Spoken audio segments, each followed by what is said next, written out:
Gaur, 2018 urte berri honen Gobernu Kontseiluaren lehenbiziko bilera egin dugu. Urtea aurrekontuak onartuta hasi dugu eta Gobernu programan jasotako konpromiso guztiak betetzen jarraitzeko asmotzan.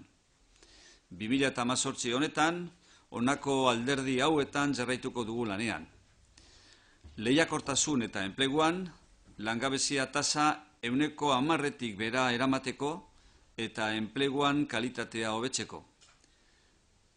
Eragina izan dugu bereziki gazteen enpleguan eta iraupen luzeko langebei aukerak eskaintzean.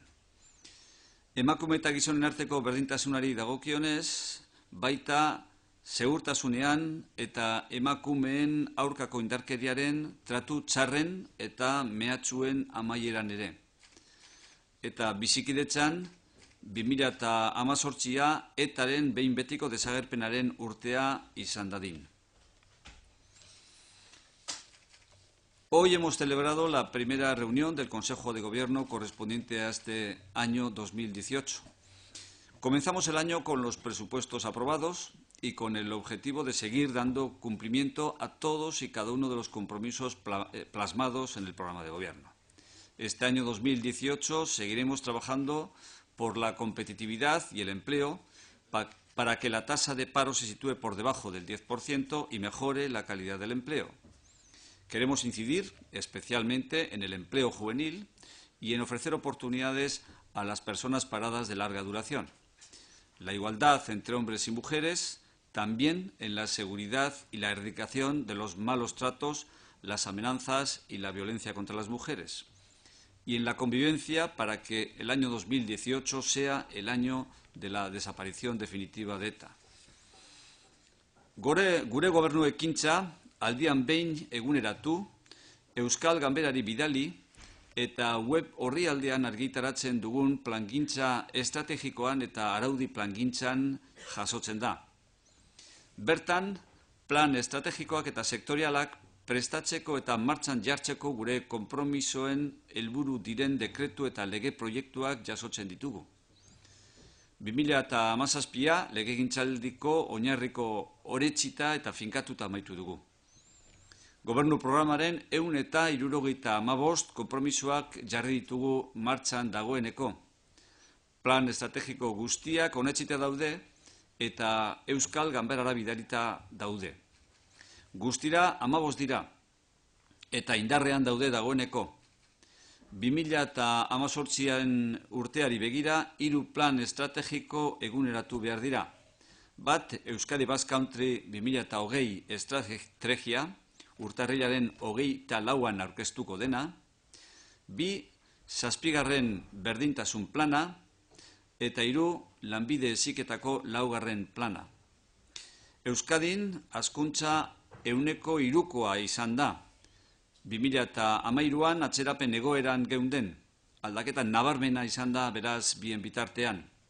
Gaur egun, 954.000 pertsona ditugu gizarte segurantzan kotizatzen, eta 2013an 875.000 ziren. 6.400 gaztek baino gehiagok aurten euren lehen lan aukera izan dute. Nuestra acción de gobierno se plasma en la planificación estratégica y normativa que actualizamos periódicamente, enviamos a la Cámara y publicamos en la página web. En ella recogemos los planes estratégicos y sectoriales, así como los decretos y proyectos de ley que nos comprometemos a elaborar y poner en marcha a lo largo del año. Finalizamos el año 2017 con las bases de la legislatura aprobadas y asentadas. Hemos puesto en marcha los 175 compromisos que aparecen recogidos en el programa de Gobierno. La totalidad de los planes estratégicos que articulan la acción del Gobierno están aprobados y remitidos a la Cámara Vasca. Son 15 en total, como saben, y se encuentran plenamente vigentes y desarrollando plenos efectos. Este año 2018 corresponde actualizar 3 planes estratégicos. La estrategia Euskadi Basque Country 2020, que se presentará el próximo 24 de enero, el 7º plan de igualdad y el 4º plan de formación profesional. Euskadi ha avanzado en la consecución de los 15 objetivos de país establecidos para la legislatura. El crecimiento de Euskadi ha alcanzado el 3% en el ámbito económico, cuando el año 2013 estábamos en recesión. Hoy contamos con 944.000 personas cotizando a la Seguridad Social, cuando el año 2013 eran 875.000. Más de 6.400 jóvenes han tenido este año una primera oportunidad laboral.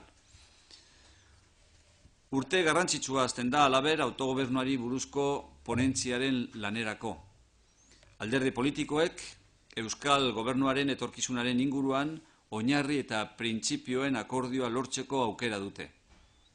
Gure programan, gure autogobernuan sakontzeko eta hura eguneratu eta egokitzeko konpromisoa hartu dugu. Autogobernu gehiago, kudeaketa hobearen sinonimoa da. Herritarren arazoen konponbidean eraginkortasun gehiagoren eta herrialdearen antolaketa hobearen eta ongizate gehiagoren sinonimoa. Gure helburua da, lehenik eta behin, autogobernu aitortua defendatzea eta aldarrikatzea. Espainiako gobernuak zorretan jarraitzen du Euskadirekin, izan ere, oraindik ere ez du erabat bete Euskadiko estatutua. Oraindik 37 eskumen daude eskualdatzeko. Urtea hasteko, elkarrizketaren eta akordioaren ildoaren aldeko apostua berresten dugu. Euskal herritarren bizi baldintzak, ongizatea eta aukerak hobetzen jarraitzeko. Hori horrela, urtea hasteko, abiadura handiko trena gauzatzen eta konexioak ezartzen aurrera egiteko bilerak egingo dira, kontuan izanik proiektu horrek administrazio publikoen arteko gehiengo adostasuna eta lankidetza behar dituela. Comienza un año clave también para el trabajo de la ponencia de autogobierno. Los partidos políticos tienen la oportunidad de alcanzar un acuerdo de bases y principios en relación al futuro del autogobierno vasco. En nuestro programa hemos asumido el compromiso de profundizar, actualizar y adecuar nuestro autogobierno. Más autogobierno es sinónimo de mejor gestión, más eficacia en la solución de los problemas de la ciudadanía y mejor vertebración del país y más bienestar. Nuestro objetivo es, primero, la defensa y reclamación del autogobierno ya reconocido. El Gobierno español sigue en deuda con Euskadi porque todavía no ha dado cumplimiento total al Estatuto de Gernika. Restan 37 competencias por transferir. Iniciamos el año reafirmando nuestra apuesta por la línea del diálogo y el acuerdo para seguir mejorando las condiciones de vida, bienestar y oportunidades de la ciudadanía vasca. En este sentido, el año se inicia con reuniones centradas en avanzar en la ejecución y las conexiones del tren de alta velocidad, un proyecto que demanda el máximo consenso y colaboración entre las diferentes instituciones y administraciones públicas. Honenbestez, Jaurlaritzari dagokion informazioa. Hemendik aurrera galderik badaukazue, orain daukazue aukera egiteko. Abiadura handiko trenaren lanak aipatu dituzu, bi bilera horiek, bat 12 herrietan hasiko da, Iruñan Gasteiz edo Ezkion, zein da Jaurlaritzaren apostua? Edo jakinarazi dizuete jada Espainiako gobernutik zein izango den aukera? Bueno, Espainiako gobernuak oraindik ez du erabaki behin betikorik hartu horren inguruan, ikerketak egitekoan daude, eta hain zuzen ere gaurko bileraren helburuetako batzuk, helburuen artetik bat horixe da. Hain zuzen ere, ezagutzera ematea zenolako ikerketa edo estudioak egingo dituzten horren inguruan. Eusko Jaurlaritzaren planteamentua zein den esan beharrek ez dago, argi dago, gure planteamentua da Gasteiz Nafarroko lerroarekin lotu behar dela, eta gainontzeko guztiak soberan daudela, eta ez direla egokienak momentu honetan, ez diruaren ikuspuntutik, ez ingurumena errespetatzearen ikuspuntutik egokienak. Bai. Vitoria es lo más, el enlace mejor, entonces bajo el punto de vista del gobierno vasco, pero por Sí, lo menos no saben, ¿no? Bueno, no hay por lo que se ve, no hay una decisión definitiva por parte del Gobierno central en relación con esta cuestión, ¿no? Es decir, que hay un propósito de promover un estudio en relación con esta cuestión, un propósito que, entre otros objetivos, tienen el propósito de explicar hoy en las comparecencias que el ministro, conjuntamente con los consejeros del ramo, va a llevar a cabo, ¿no? En cualquier caso, es una información que corresponde dar al Gobierno central. Lo que sí puedo decir es que, lógicamente, la apuesta del Gobierno vasco es la de Vitoria, ¿no? Beste gai baten inguruan, foro sozialak iragarri du, edo esango Euskalde presoak prest egongo liratekeela egindako mina aitortzeko. Dakit keinu garrantzitsua, aurrera pausua nola hartzen du gobernuak. Bueno, egia estatzen bada hori horrela dela, esan nahi dut hau, iturria espaita zuzena, foroaren bitartez, jakin bai jakigu hori, benetan horrela bada, pausu positiboa izango litzateke bideo honean emandakoa. Ia egia bihurtzen zen. ¿Le parece positivo? Entiendo lo dicho. Bueno, si efectivamente la información se confirma, puesto que la conocemos a través de fuentes indirectas, si se confirma, se trataría sin duda de un paso positivo, necesario y en la buena dirección. A ver si definitivamente se hace efectiva. Si es así, y se hace efectiva la decisión, ¿no? En cualquier caso, parece también que los presos habrían dicho que se empezarían también a poner en contacto con las víctimas. No sé si ahí el gobierno vasco podría tener algún papel de intermediación para que eso sea posible, por una parte, y luego si se dan estos pasos que se consideran positivos, también eso debería llevar a algún movimiento en relación con la excarcelación de algunos presos o el acercamiento en otros casos. Bueno, las decisiones sobre el acercamiento y las... En fin, esas decisiones de política penitenciaria corresponde lógicamente adoptar a sus responsables, ¿no? Los planteamientos del Gobierno en relación con ese tema se conocen y los defendemos allá donde existe un foro en el que se pueda expresar ese punto de vista, sea bilateral o sea multilateral, ¿no? Por lo que respecta a lo que el Gobierno podría eventualmente hacer ante una hipotética actitud de los presos de trabar relación con las víctimas. Hombre, el Gobierno tiene unos planes en el ámbito de la paz, de los derechos humanos y de la convivencia, unos planes que contemplan efectivamente llevar a cabo actuaciones para hacer posible estos encuentros restaurativos, y haría todo lo que estuviera al alcance de su mano para que todo lo que encaje en las previsiones de los planes de paz y convivencia pudieran llevarse a cabo, ¿no? Gernikako estatutua aipatu duzu, 37 transferentzia oraindik eskuz aldatu gabe. Badago mugimendurik, zitarik, edo lehen zeuden bezala xe daude? Bueno, mugimendu zerbait azpimarratzekotan baldin badago, izango litzateke orain arte lehenbiziko aldiz nik dakidanez publikoki gobernuaren delegatuak aitortu duela segurtasun sozialaren inguruan transferentzia bat egiteke dagoela eta egin daitekeela, eta gobernu zentrala hori negoziatzeko prest omen dago. Nik prentsan irakurri dut, prestutasun hori badagoela, eta bera gobernu zentralaren bozemaile gisa horrelako adierazpenak egiten.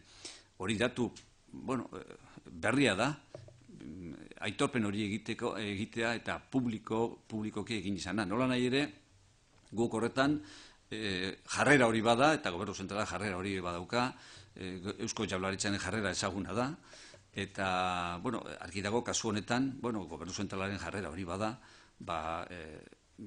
presidente ordeari jakinaraziko diogula eta gogoraziko diogula, bueno, gu negoziatzeko prest gaudela, eta mahai gainean dituen transferentzia guztien zerrenda hori negoziatzeko prest gaudela.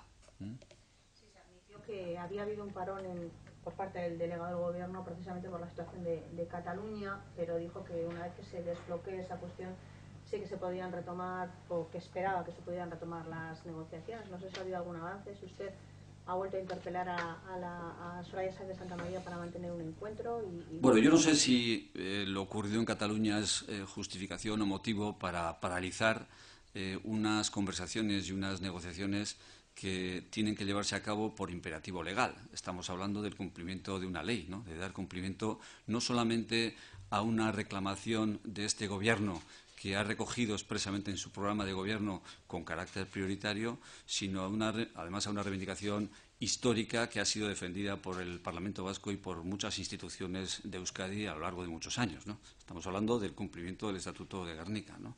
En cualquier caso, parece que sí hay un dato novedoso, en el sentido de que hace pocos días el delegado del Gobierno, hasta donde yo sé, por primera vez reconoce de manera pública la existencia de unas transferencias pendientes y, concretamente, asume la necesidad o la conveniencia de abordar una negociación en relación con la transferencia de la Seguridad Social, ¿no? Hay que decir que el Estatuto de Gernika, en relación con la competencia que atribuye a la comunidad autónoma en el ámbito de la seguridad social, decía lo mismo el año 1979 que lo que dice ahora, exactamente lo mismo, ¿no? En su artículo 18, apartado 2, y en su disposición transitoria quinta, ¿no? Y hay que decir también que cuando el Parlamento Vasco abordó por primera vez las fichas relativas a las transferencias pendientes el año 1993, ya el año 1993 recogió una ficha sobre la transferencia pendiente en materia de seguridad social, tomando como base esos dos preceptos del Estatuto que acabo de citar, que es exactamente la misma posición que el Gobierno vasco ha defendido de modo sistemático durante todo este tiempo, desde el año 1993, en que se aprobó el primer informe de transferencias pendientes por parte del Gobierno vasco, hasta este momento. Por tanto, la posición del Gobierno no se ha modificado en ese sentido. Es la misma, exactamente la misma que aparece recogida en el Estatuto desde el año 1979, ¿no? Y esta es la posición que nosotros vamos a defender en la eventual mesa de negociación, cuando ésta se abra, y con arreglo a lo que está recogido en el decreto de transferencias. Sí les quiero decir que si, a la luz de las declaraciones del delegado del Gobierno, podemos apreciar, podemos constatar la existencia de una disposición efectiva por parte del Gobierno central para abordar estas negociaciones, pues me pondré en contacto próximamente con la vicepresidenta del Gobierno para recordárselo y para instarle a retomar la negociación, ¿no? ¿Le va a llamar o le va a escribir? Sí. Por lo menos va a dar el paso. Sí. Aurki, esan duzu. Aurki, bai, hurrengo egunetan jarriko naiz kontaktuan presidente ordearekin, jakinarazteko oraindik ere mahai gainean dituen transferentzia horiek egin gabe daudela, eta lehenbailen berreskuratu behar ditugula negoziaketak horrei aurpegi emateko eta irtenbide adostu bat emateko. Bestetik atzo, arratsaldean lan munduko berriak izan genituen hizpide, kasu honetan sindikatuen bidez jakin genuen Edesako langile guztiak kanporatzeko zen hartutako erabakia. Jakinaren gainean zegoen Jaurlaritza, hori beste kolpe latz bat da Euskadiko... Bueno, nik ezer gutxi esan dezaket horri buruz, ez baitaukat informazio berezirik. Gaur garapen ekonomikoko sailburua 10 minututan bakarrik egon da gurekin, gero alde egin beharra izan duelako, eta ez dugu horri buruz hitz egin, beraz, zer gutxi izan dezaket, ez baitaukat Jaurlaritza moduan informaziorik.